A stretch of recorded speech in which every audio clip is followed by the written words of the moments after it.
Senden uzaktayım, nerede kim bu beni?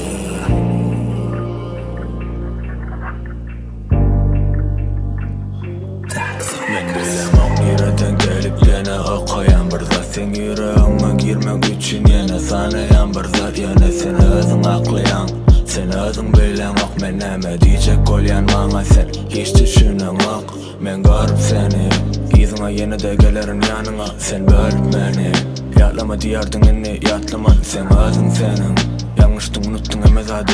Senin özün senin koyurdun benime koyurdum seni.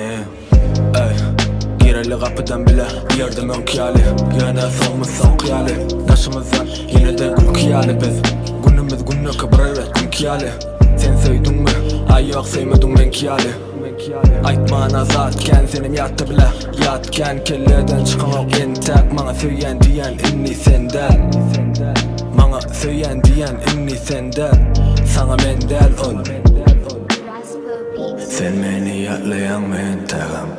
Men söyleyen disemem, sen söyleyen ok deme. Bar yana men saklanacağın tegim. Önkü yanlışları başka söylen eden ok deme. Sen beni yatlayan mentegim. Men söyleyen disemem, sen söyleyen ok deme. Bar yana men saklanacağın tegim. Önkü yanlışları başka söylen eden ok deme. Ya izimden gurlamak mağara del. Men sendel hava sen yal kendel bilsem yalan çuvarın doğrusu yukarıda yaradan bilip dur hemmesin gülüp dur hemmesem bilyan mı yürekdekini aydıp bolan ok hergese. Sen gerek del önkü günler gelse de. Sen gerek del geçmişi izine bersinem anan. Sen gerek del son kıyızı görsemem seni hemme gününü men gülen soğsana.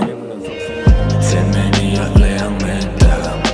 Men söyleyen disemem, sen söyleyen ok deme.